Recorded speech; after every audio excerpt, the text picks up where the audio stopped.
Alright, so this is video footage of the Chinese spy balloon getting shot down. You can see the rocket and you see the plane.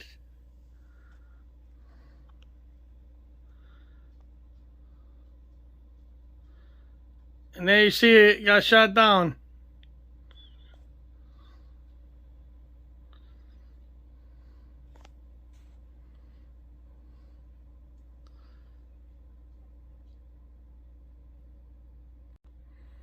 Alright, there it is. You see the balloon.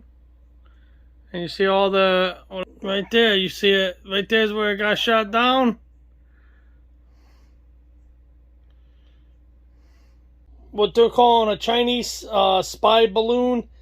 I'd never heard of one of those before, to be honest with you.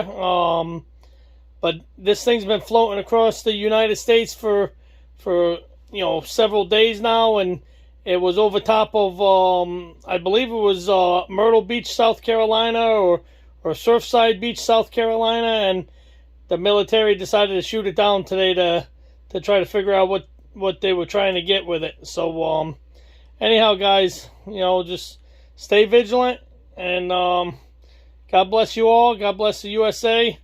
And you all take care of yourselves. Later.